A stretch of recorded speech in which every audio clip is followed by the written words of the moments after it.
नमस्कार दोस्तों, स्वागत है एक बार फिर आप सभी का स्टडी अड्डा ऑनलाइन क्लासेज में। हम यूपीपीसीएल टेक्निकल हेल्पर व आदि सभी टेक्निकल एग्ज़ाम्स के लिए ऑनलाइन टेस्ट सीरीज डिस्कस कर रहे हैं। अगर आप हमारे चैनल पे नए हो तो जल्दी से हमारे यूट्यूब चैनल स्टडी अड्डा ऑनलाइन क्लासेज को सब्सक्राइब करें। तो चलिए शुरू करते हैं। आज का अपना पहला क्वेश्चन इस प्रकार है। फर्स्ट क्वेश्चन अपना इस प्रकार है, डीसी मशीनों पर निम्नलिखित में से कौन से परीक्षणों में कम से कम 2 मशीनों की आवश्यकता होती है। तो बताओ डीसी मशीन में कौन सा परीक्षण है जिसमें हमें 2 मशीनों की आवश्यकता होती है।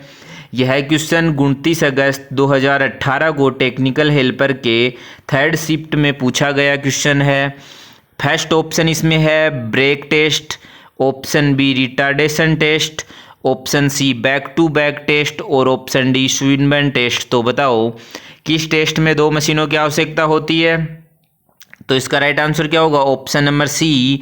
जो back to back test DC मशीनों में किया जाता है उसमें अपने को क्या ज़रूरत पड़ती है, 2 मशीनों की ज़रूरत पड़ती है। तो चलिए 2 नंबर क्वेश्चन आपके सामने है। 2 नंबर क्वेश्चन अपना इस प्रकार है, पूर्ण भार स्थिति के तहत निम्नलिखित में से कौन से परीक्षण किए जाते हैं। बताओ option number A Hopkinson test, option B Swinburne test, option C Sumpner परीक्षण, ऑप्शन डी ए और बी दोनों, ऑप्शन ई ए और सी दोनों। तो बताओ जल्दी से।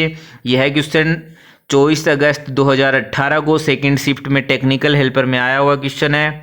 तो बताओ 2 नंबर क्वेश्चन का राइट आंसर क्या होगा।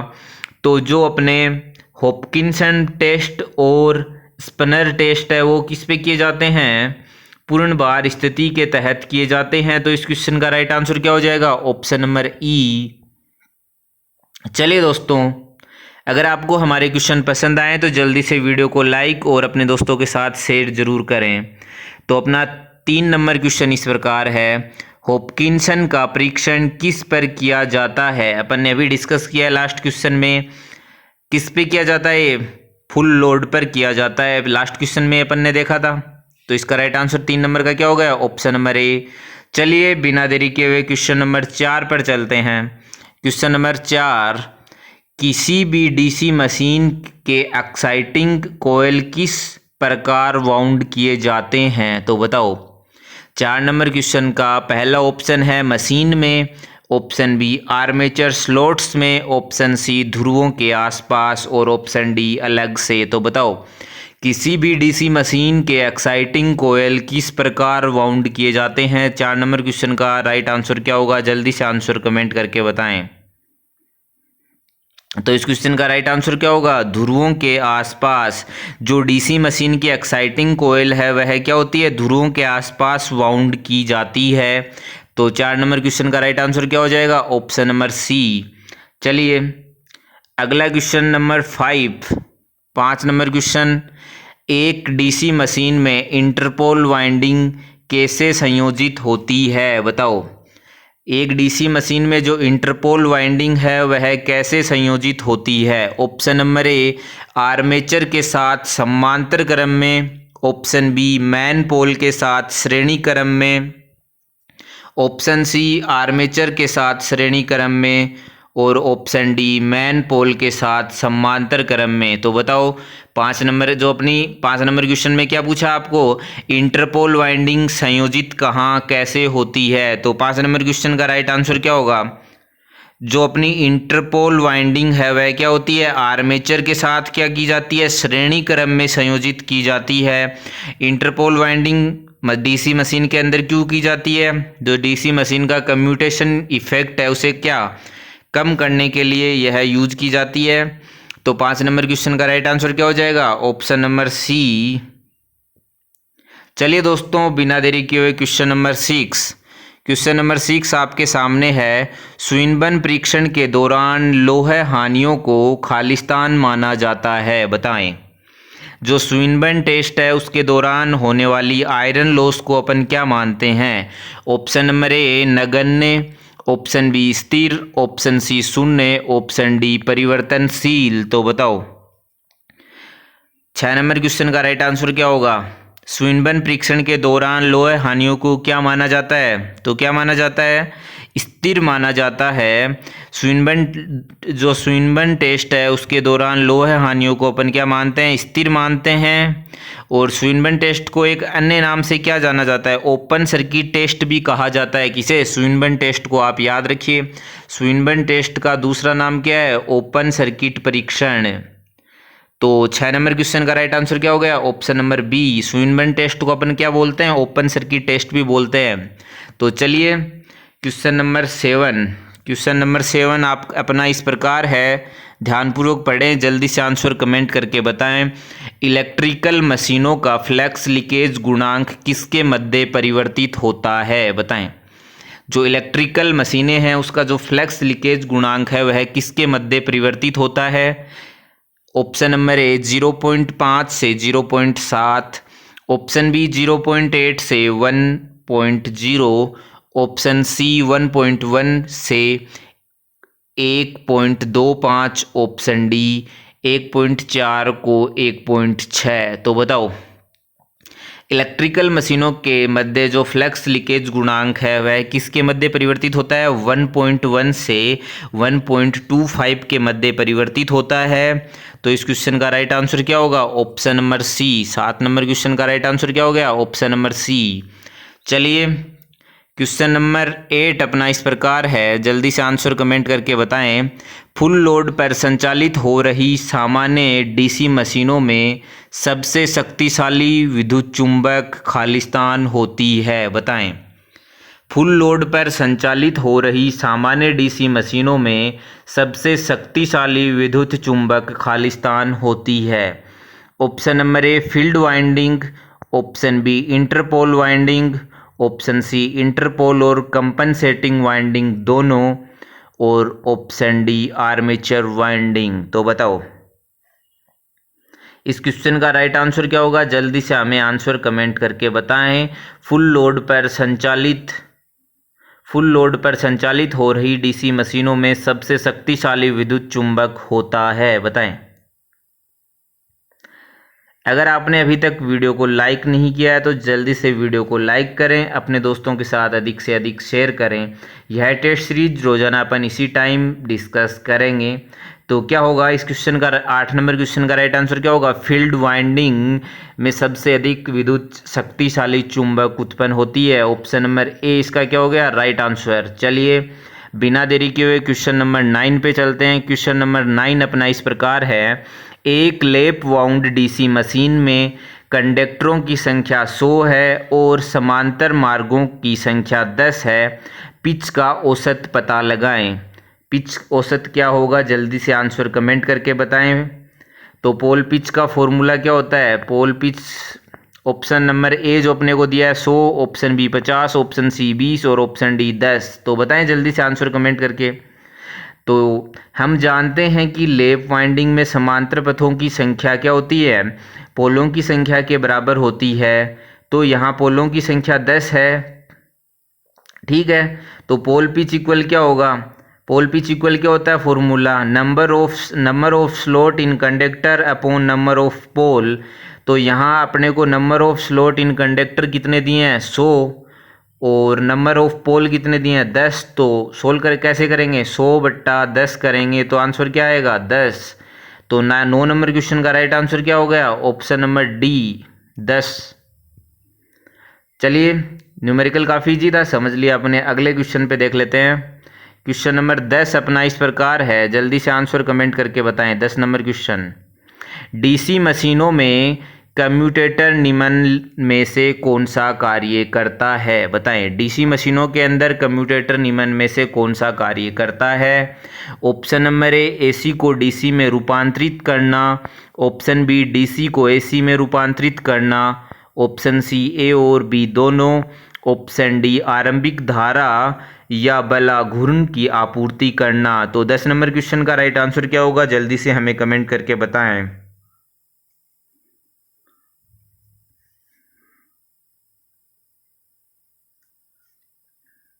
तो बताओ 10 नंबर क्वेश्चन का राइट आंसर क्या होगा? डीसी मशीनों में कम्यूटेटर कौन सा कार्य करता है? तो क्या करता है? एसी को डीसी और डीसी को एसी दोनों आपस में कर, तो इस क्वेश्चन का राइट आंसर क्या होगा 10 नंबर का ऑप्शन नंबर सी। ए भी सही है, बी भी सही है, तो डीसी क्या, तो राइट आंसर क्या हो गया option number C. DC machine में कम्यूटेटर क्या कार्य करता है, एक रेक्टिफायर की तरह कार्य करता है। तो चलिए दोस्तों अगला question, question number 11। Question number 11 अपना इस प्रकार है, दिष्ट धारा मशीन के दिक् परिवर्तक खंड खालिस्तान से बने होते हैं, बताएं कम्यूटेटर खंड किससे बने होते हैं। ऑप्शन नंबर ए कठोर वर्जित तांबा यानी hard drawn copper, option B stainless steel, option C carbon, option D पीतल। तो बताओ 11 नंबर क्वेश्चन का राइट आंसर क्या होगा। डीसी मशीन के जो कम्यूटेटर खंड हैं वह किसके बने होते हैं, तो इसका राइट आंसर क्या होगा, डीसी मशीन के जो कम्यूटेटर खंड हैं वह किसके बने होते हैं, हार्ड ड्रोन कॉपर के बने होते हैं। तो 11 नंबर क्वेश्चन का राइट आंसर क्या हो जाएगा, ऑप्शन नंबर ए। चलिए दोस्तों अगले क्वेश्चन नंबर 12 पे चलते हैं। आज का अपना 12 नंबर क्वेश्चन इस प्रकार है, सेतल्य हानियाँ इनमें से किस पर निर्भर नहीं करती। जल्दी से आंसर कमेंट करके बताएं। जो सेतल्य हानियाँ होती है वह इनमें से किस पर निर्भर नहीं करती। तो सबसे पहले आपको पता होना चाहिए सेतल्य हानियाँ क्या होती है। अपनी जो हिस्टैरिसीस हानियाँ होती है उसको हिंदी में क्या बोला जाता है, सेतल्य हानियाँ। तो सेतल्य हिस्टैरिसीस लॉस क्या होता है, किसी क्रोड के बार बार चुंबकित तथा विचुंबकित होने से विद्युत शक्ति में जो खपत होती है उसे अपन क्या बोलते हैं, सेतल्य हानियाँ बोलते हैं। इसका मान धारा की आवृत्ति बढ़ने के साथ क्या होता है, बढ़ता है, तथा पदार्थ के आयतन व फ्लक्स घनत्व पर क्या निर्भर करता है, किसका मान, हिस्टैरिसीस हानि का। ये क्वेश्चन भी आप ध्यान रखिए, हिस्टैरिसीस हानि का मान फ्रीक्वेंसी बढ़ने पर बढ़ता है। हिस्टैरिसीस हानि का मान पदार्थ के आयतन व पदार्थ के फ्लक्स घनत्व पर निर्भर करता है। तो बताओ अपने को क्या पूछा है, सेतल्य हानियाँ इनमें से किस पर निर्भर करती है। तो किस पर निर्भर करती है, इस क्वेश्चन का राइट आंसर क्या होगा, किस पर निर्भर नहीं करती है, अपने को ये पूछा है इसमें, नहीं। आवृत्ति पर निर्भर करती है, पदार्थ के आयतन और अधिक फ्लक्स घनत्व है, तीनों चीज़ों पर निर्भर करती है जैसा कि मैंने आपको बता दिया। तो इसमें से किस पर निर्भर नहीं करेगी, परिवेश के तापमान पर। तो 12 नंबर क्वेश्चन का राइट आंसर क्या हो जाएगा, ऑप्शन नंबर सी। याद रखिए हिस्टैरिसीस हानि की डेफिनेशन क्या होती है, किसी क्रोड को बार बार चुंबकित तथा विचुंबकित होने से विद्युत शक्ति की जो खपत होती है उसे अपन क्या बोलते हैं, हिस्टैरिसीस लॉस बोलते हैं। चलिए अगला क्वेश्चन नंबर 13 अपन देख लेते हैं। 13 नंबर क्वेश्चन अपना इस प्रकार है, निम्नलिखित में से कौन सी परिवर्तित हानियाँ है, बताएं इनमें से कौन सी हानि है जो परिवर्तित होती है। Option number A core loss और यांत्रिक loss, option B core loss और stray load loss, option C copper loss और core loss, option D copper loss और स्ट्रे लोड लॉस। तो बताएं 13 नंबर क्वेश्चन का राइट आंसर क्या होगा, जल्दी से आंसर कमेंट करके बताएं इनमें से कौन सी हानियां परिवर्तित होती हैं।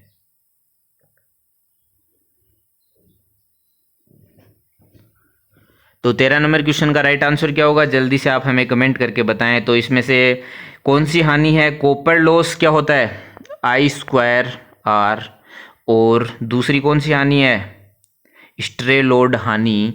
ये दोनों क्या होती है, परिवर्तित होती है। तो इस क्वेश्चन का राइट आंसर क्या हो गया, option number D. Copper loss व स्ट्रे लोड हानि दोनों क्या होती है, परिवर्तित हानियां होती है। 13 नंबर क्वेश्चन का राइट आंसर क्या हो गया अपना, ऑप्शन नंबर डी। चलिए अगले क्वेश्चन पे चलते हैं, क्वेश्चन नंबर 14। क्वेश्चन नंबर 14, निम्नलिखित में से किस मशीन की क्षमता सबसे अधिक होगी, बताएं। ऑप्शन नंबर ए विद्युत power transformer, option B electrical power generator, option C DC motor, option D induction motor और ऑप्शन ई सिंक्रोनस मोटर। तो बताएं निम्नलिखित में से कौन सी मशीन है उसकी दक्षता सबसे अधिक होगी? यह क्वेश्चन टेक्निकल हेल्पर 27 अगस्त 2018 को फर्स्ट शिफ्ट में पूछा गया क्वेश्चन है। टेक्निकल हेल्पर के अंदर 5 ऑप्शन का क्वेश्चन आता है, जिसमें आपको 5 ऑप्शन दिए मिलते हैं। तो जल्दी से आंसर कमेंट करके बताएं। सबसे अधिक क्षमता कौन सी मशीन की होती है? तो इस क्वेश्चन का राइट आंसर क्या होगा? सबसे अधिक दक्ष मशीन कौन सी है? जो पावर ट्रांसफॉर्मर है वो सबसे अधिक दक्ष मशीन है। तो इसका राइट आंसर क्या हो गया 14 नंबर क्वेश्चन का? ऑप्शन नंबर ए। क्योंकि पावर ट्रांसफॉर्मर में क्या होता है, इसमें घर्षण हानि, रोटेटिंग हानि ये नहीं होती, क्योंकि ये क्या होती है, एक स्टैटिक मशीन होती है। चलिए 15 नंबर क्वेश्चन पे चलते हैं। आज का अपना 15 नंबर क्वेश्चन इस प्रकार है, जल्दी से आंसर कमेंट करके बताएं। किस प्रकार की दिष्ट धारा मशीनों के लिए पास कुंडली को प्राथमिकता दी जाती है? बताएं। ऑप्शन नंबर ए निम्न धारा और उच्च वोल्टता, ऑप्शन बी निम्न धारा और निम्न वोल्टता, ऑप्शन सी उच्च धारा और उच्च वोल्टता, ऑप्शन डी उच्च धारा और निम्न वोल्टता। तो बताएं जल्दी से आंसर कमेंट करके 15 नंबर क्वेश्चन का राइट आंसर क्या होगा? दिष्ट धारा मशीनों के लिए पास कुंडली को प्राथमिकता दी जाती है, क्यों? उच्च धारा और निम्न वोल्टता दिष्ट धारा मशीनों के लिए जो हम क्या करते हैं, पास कुंडली को प्राथमिकता देते हैं। तो इस क्वेश्चन का राइट आंसर क्या हो गया? उच्च धारा निम्न वोल्टता, option number D. 15 number question का राइट आंसर क्या हो गया? Option number D. चलिए क्वेश्चन नंबर 16। क्वेश्चन नंबर 16 अपना इस प्रकार है। एक कंडक्टर में अधिकतम ईएमएफ प्रेरित करने के लिए कंडक्टर की गति की दिशा क्या होनी चाहिए? बताएं।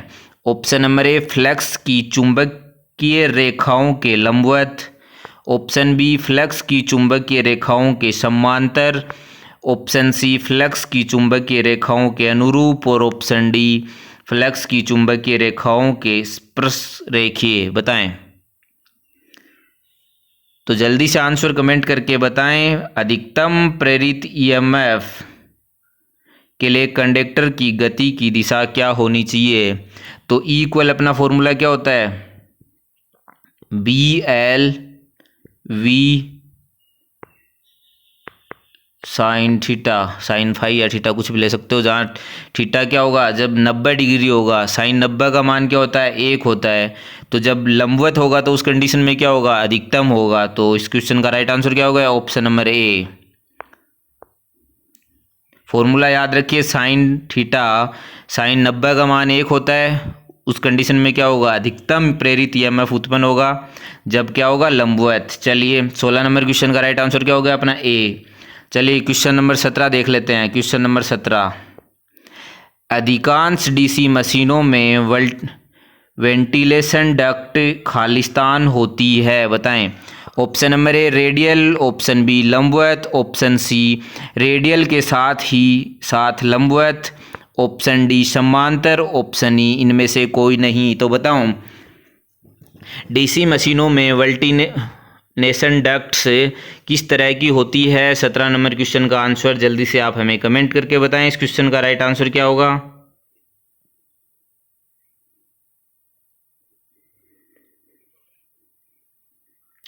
तो 17 नंबर क्वेश्चन का राइट आंसर क्या होगा? शीतलन उद्देश्य के लिए घूर्णन विद्युत मशीनों हेतु क्या करते हैं अपन? वेंटिलेशन बहुत महत्व है, कूलिंग बहुत जरूरी होती है। जो कूलिंग डक्ट्स होती है डीसी मशीनों की, वो क्या होती है? रेडियल एवं साथ ही लंबवत। तो ऑप्शन नंबर क्या हो गया इस क्वेश्चन का? Right, option number C. चलिए क्वेश्चन नंबर 18। क्वेश्चन नंबर 18 आपके सामने है। डीसी मशीनों के स्लॉट वेजेज खालिस्तान से निर्मित होते हैं। ऑप्शन नंबर ए ढलुआ लोहा, ऑप्शन बी सिलिकॉन इस्पात, ऑप्शन सी तंतु, ऑप्शन डी नरम इस्पात, ऑप्शन ई इनमें से कोई नहीं। तो बताओ डीसी मशीनों के जो स्लॉट वेजेज हैं वह किससे निर्मित होते हैं? काफ़ी जी क्वेश्चन है, किसके बने होते हैं? स्लॉट वेजेज का उपयोग क्या करने के लिए किया जाता है? एयर गैप फ्लक्स को कम करने के लिए किया जाता है, जिससे आर्मेचर रिएक्शन कम हो जाती है। आर्मेचर प्रतिक्रिया को कम करने के लिए क्षतिपूर्ति वाइंडिंग प्रयोग की जाती है। तो डीसी मशीन में जो स्लॉट वेजेज है वह किसके बने होते हैं? तंतु के बने होते हैं। ऑप्शन नंबर सी इसका क्या हो जाएगा? Right answer. चलिए बिना देरी किए हुए अगला क्वेश्चन देख लेते हैं। क्वेश्चन नंबर 19, डीसी मशीन में मुख्य क्षेत्र फ्लक्स वितरण का आकार है, बताएं। डीसी मशीन में मुख्य क्षेत्र फ्लक्स वितरण का आकार है। ऑप्शन नंबर ए त्रिकोणीय, ऑप्शन बी समलंबाकार, ऑप्शन सी सैडल आकार, ऑप्शन डी नुकीली प्रकृति वाला, ऑप्शन ई परवलयिक। बताएं डीसी मशीनों में मुख्य क्षेत्र फ्लक्स वितरण का आकार कैसा होता है? 19 नंबर क्वेश्चन का आंसर जल्दी से आप हमें कमेंट करके बताएं।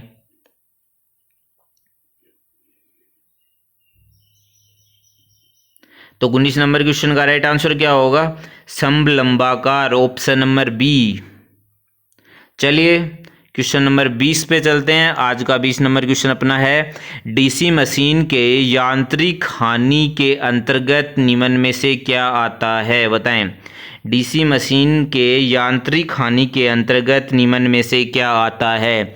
Option number A hysteresis loss, option B air friction loss, option C eddy current loss, option D armature loss, option E field loss. तो बताओ डीसी मशीन के यांत्रिक हानि के अंतर्गत कौन सा लॉस आता है? जल्दी से आंसर कमेंट करके बताएं। तो डीसी मशीन के यांत्रिक हानियों के अंतर्गत क्या आता है? एयर फ्रिक्शन लॉस होता है। तो 20 नंबर क्वेश्चन का राइट आंसर क्या हो गया? Option number B. अगर आपने अभी तक इस टेस्ट सीरीज को लाइक नहीं किया तो जल्दी से इस टेस्ट सीरीज को लाइक करें। चलिए 21 नंबर क्वेश्चन आज का 21 नंबर क्वेश्चन अपना इस प्रकार है, डीसी मशीनों के आर्मेचर एमएमएफ को खालिस्तान वेवफॉर्म के रूप में अनुमानित किया जाता है। जल्दी से आंसर कमेंट करके बताएं। डीसी मशीन के आर्मेचर एमएमएफ को खालिस्तान वेवफॉर्म के रूप में अनुमानित किया जाता है। जल्दी से आंसर कमेंट करके बताएं इस क्वेश्चन का राइट आंसर क्या होगा? 21 नंबर क्वेश्चन का राइट आंसर क्या होगा? त्रिकोणीय, ऑप्शन नंबर सी।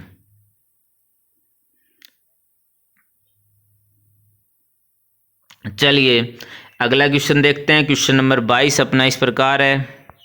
22 नंबर क्वेश्चन, भंवर धारा का किसी डीसी मशीन के खालिस्तान के हिस्से में सबसे ज़्यादा नुकसान होता है? बताएं एडी करंट लॉस का डीसी मशीन के किस हिस्से में सबसे ज़्यादा नुकसान होता है? Option number A commutator, option B field, option C armature और ऑप्शन डी ब्रश। तो जल्दी से आंसर कमेंट करके बताएं डीसी मशीन में एडी करंट लॉस का सबसे ज़्यादा नुकसान किस हिस्से में होता है? तो किस में होता है? आर्मेचर में। 22 नंबर क्वेश्चन का राइट आंसर क्या हो जाएगा? Option number C. चलिए दोस्तों 23 नंबर क्वेश्चन आज का अपना 23 नंबर क्वेश्चन, लेमिनेटेड सिलिकॉन क्रोड का इस्तेमाल किस लिए किया जाता है? बताएं लेमिनेटेड सिलिकॉन क्रोड का इस्तेमाल किस लिए किया जाता है? ऑप्शन नंबर ए जो है शक्ति इनपुट घटाने के लिए, ऑप्शन बी तांबर अर्थात कॉपर लॉस घटाने के लिए, ऑप्शन सी आयरन लॉस घटाने के लिए, ऑप्शन डी लीकेज गुणांक कम करने के लिए और ऑप्शन ई इनमें से कोई नहीं। तो बताओ लेमिनेटेड सिलिकॉन क्रोड का यूज किस लॉस को कम करने के लिए किया जाता है? जल्दी से आंसर कमेंट करके बताएं।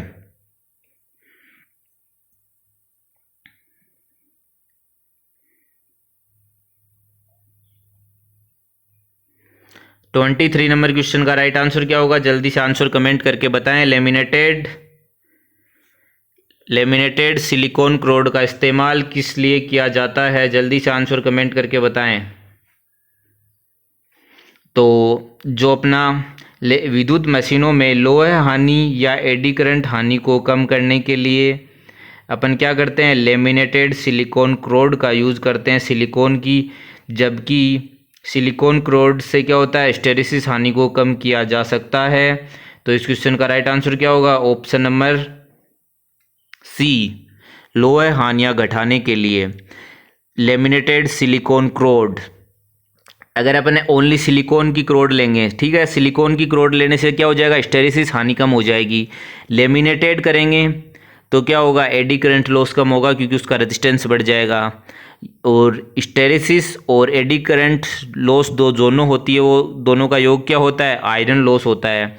तो इस क्वेश्चन का राइट आंसर क्या होगा, 23 नंबर क्वेश्चन का राइट आंसर क्या होगा, ऑप्शन नंबर सी। याद रखिए, लेमिनेटेड सिलिकॉन क्रोड का इस्तेमाल आयरन लॉस घटाने के लिए किया जाता है। चलिए अगला क्वेश्चन देख लेते हैं, 24 नंबर क्वेश्चन। आज का अपना 24 नंबर क्वेश्चन है, डीसी मशीनों में आर्मेचर कोर के लेमिनेशन की मोटाई निम्नलिखित में से लगभग कितनी होती है, बताएं। डीसी मशीन में आर्मेचर कोर के लेमिनेशन की मोटाई लगभग कितनी होती है, जल्दी से आंसर कमेंट करके बताएं। 24 नंबर क्वेश्चन का आंसर जल्दी से आप हमें कमेंट करके बताएं। डीसी मशीन में आर्मेचर लेमिनेशन की मोटाई लगभग कितनी होती है, 0.3 mm से कितनी होती है, 0.5 mm। तो इस क्वेश्चन का राइट आंसर क्या हो गया, option number B. 24 number question का राइट आंसर क्या हुआ, ऑप्शन नंबर बी। डीसी मशीनों में आर्मेचर कोर की लेमिनेशन की मोटाई 0.3 mm से 0.5 mm के बीच होती है। तो चलिए 25 नंबर क्वेश्चन अपना, एक डीसी मशीन में ब्रश पर स्पूलिंग का सबसे संभावित कारण क्या है, बताएं। डीसी मशीन के ब्रश पर स्पार्किंग का सबसे संभावित कारण क्या है। ऑप्शन नंबर ए, आर्मेचर की खुली कुंडली, खराब इंटरपोल और गलत ब्रश स्प्रिंग दबाव। ऑप्शन बी, खराब इंटरपोल। ऑप्शन सी, गलत ब्रश स्प्रिंग दबाव। ऑप्शन डी, आर्मेचर की खुली कुंडली। तो बताएं जल्दी से आंसर कमेंट करके, 25 नंबर क्वेश्चन का राइट आंसर क्या होगा। डीसी मशीन में ब्रशों के ऊपर स्पार्किंग का इनमें से कौन सा संभावित कारण है, जल्दी से आंसर कमेंट करके बताएं। इस क्वेश्चन का राइट आंसर क्या होगा। तो इस क्वेश्चन का राइट आंसर क्या होगा, 25 नंबर क्वेश्चन का राइट आंसर क्या होगा, ऑप्शन नंबर ए, आर्मेचर की खुली कुंडली, खराब इंटरपोल और गलत ब्रश स्प्रिंग दबाव के कारण क्या होता है, डीसी मशीन के ब्रश के ऊपर क्या होती है, स्पार्किंग होती है। तो चलिए बिना देरी किए हुए अगला क्वेश्चन देख लेते हैं। अगला क्वेश्चन अपना इस प्रकार है, एडी करंट का दूसरा नाम क्या है, जल्दी से आंसर कमेंट करके बताएं। जो एडी करंट है उसका दूसरा नाम क्या होता है। Option number A, faulty current. Option B, berry current. Option C, faculty current. और ऑप्शन डी, फोकोल्ट करंट। तो बताएं एडी करंट का दूसरा नाम क्या होता है। काफ़ी इंपॉर्टेंट क्वेश्चन है, इस क्वेश्चन का आंसर आप हमें कमेंट करके बताएंगे। यह क्वेश्चन आज के लिए आपके लिए है। चलिए बिना देरी किए अगला क्वेश्चन देख लेते हैं। स्टेटर और आर्मेचर के बीच छोटा सा एयर गैप, ऑप्शन नंबर ए, शोर को कम करता है। ऑप्शन बी, अधिक वेंटिलेशन देता है। ऑप्शन सी, मजबूत चुंबकीय फील्ड देता है। Option D, high speed operation की सुविधा देता है। और ऑप्शन डी, हंटिंग को दबा देता है। तो बताएं स्टेटर और आर्मेचर के बीच छोटा एयर गैप से क्या होता है, जल्दी से आंसर कमेंट करके बताएं। इस क्वेश्चन का राइट आंसर क्या होगा। तो इस क्वेश्चन का राइट आंसर क्या होगा, स्टेटर और आर्मेचर के बीच छोटा सा एयर गैप से क्या होगा, मजबूत चुंबकीय फील्ड देता है। इस क्वेश्चन का राइट आंसर क्या हो गया, ऑप्शन नंबर सी। चलिए दोस्तों अगला क्वेश्चन देख लेते हैं। निम्नलिखित में से क्या एक डीसी मशीन का भाग नहीं है, बताएं। Option number A, armature. Option B, commutator. Option C, tap changer. और option D, brush. DC machine का इनमें से कौन सा एक भाग नहीं है। तो जो टेप चेंजर है वह क्या किस में होता है, ट्रांसफॉर्मर में होता है। तो इस क्वेश्चन का राइट आंसर क्या हो गया, option number C, tap changer DC machine का भाग नहीं है। आर्मेचर, कम्यूटेटर और ब्रश ये क्या होते हैं, तीनों डीसी मशीन में होते हैं। और जो टेप चेंजर होता है वह किस में होता है, ट्रांसफॉर्मर में होता है। चलिए अगला क्वेश्चन, निम्नलिखित में से कौन सा भाग रोटर का भाग नहीं है। इनमें से कौन सा भाग रोटर का भाग नहीं है, जल्दी से आंसर कमेंट करके बताएं। Option number A core, option B slip ring, option C shaft, option D winding, option E frame. बताएं रोटर का इनमें से कौन सा भाग नहीं है। जल्दी से आंसर कमेंट करके बताएं। यह क्वेश्चन टेक्निकल हेल्पर 25 अगस्त 2018 को फर्स्ट शिफ्ट में क्वेश्चन पूछा गया है। इनमें से रोटर का भाग कौन सा नहीं है। तो जो फ्रेम है वह क्या होती है, फ्रेम रोटर का भाग नहीं है। फ्रेम का उपयोग किसी भी मशीन में भारी भाग बनकर अंदर के भागों की सुरक्षा प्रदान की जाती है। फ्रेम प्रत्यक्ष रूप से स्टेटर का हिस्सा नहीं होती। चलिए अगला क्वेश्चन, कोयल को किसके चारों ओर वाउंड करके किसी कोयल का फ्लक्स घनत्व बढ़ाया जाता है। Option number A brass core, option B iron core, option C रबड़ core, option D plastic core और ऑप्शन डी ग्लास कोर। तो जल्दी से आंसर कमेंट करके बताएं। कोर को जो अपनी वाइंडिंग है वह किस टाइप की कोर के चारों ओर लपेटकर फ्लक्स घनत्व बढ़ाया जाता है। इस क्वेश्चन का राइट आंसर क्या होगा, जल्दी से आप हमें कमेंट करके बताएं।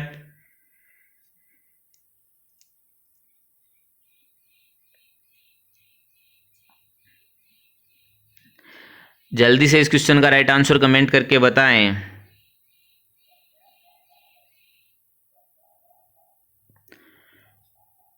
कोयल को किसके चारों ओर वाउंड करके किसी कोयल का फ्लक्स घनत्व बढ़ाया जाता है।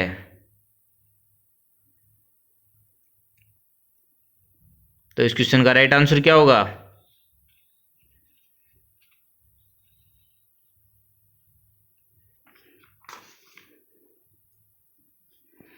Iron core. Option number B इस क्वेश्चन का क्या हो जाएगा, राइट आंसर। चलिए 5 तारीख को आने वाली जो 5 तारीख है अपनी टीचर्स डे के दिन एक इलेक्ट्रिकल एंड इलेक्ट्रॉनिक्स की ऑनलाइन टेस्ट सीरीज होगी, जिसमें फर्स्ट जो विजेता होगा उसके लिए 501 रुपये का प्राइज़ रखा गया है। सेकंड विनर के लिए 151 रुपये और थर्ड के लिए 101 रुपये प्राइज़ रखा गया है। तो जल्दी से जाकर इसका रजिस्ट्रेशन करें। रजिस्ट्रेशन का लिंक आपको हमारे यूट्यूब चैनल के कम्युनिटी सेक्शन में मिल जाएगा। इस टेस्ट सीरीज़ को ज़रूर ज्वाइन करें, अपना नॉलेज चेक करें, साथ ही टेस्ट देते हुए प्राइज जीतने का मौका है। काफ़ी अच्छी टेस्ट सीरीज़ होगी। इसका टाइमिंग क्या रखा जाए, शाम सुबह कब कराई जाए ये टेस्ट सीरीज़, या आप हमें कमेंट करके बताएं। Teachers day special test series का टाइमिंग क्या रखा जाए। आपके जो सबसे ज़्यादा जिस टाइमिंग के लिए कमेंट आएंगे हम उसी टाइम पर टीचर्स डे की स्पेशल टेस्ट सीरीज़ कराएंगे। तो रजिस्ट्रेशन नहीं किया है तो जल्दी से रजिस्ट्रेशन करें। इस वीडियो के डिस्क्रिप्शन में भी मैं आपको इस रजिस्ट्रेशन लिंक दे दूंगा। और धन्यवाद दोस्तों, हमारे साथ इस टेस्ट सीरीज़ में अंत तक बने रहने के लिए। मिलते हैं कल दोबारा इसी टाइम एक और नई टेस्ट सीरीज़ के साथ। जय हिंद, जय भारत। अगर आपका कोई सुझाव हो तो कमेंट सेक्शन में लिखना ना भूलें। Thank you.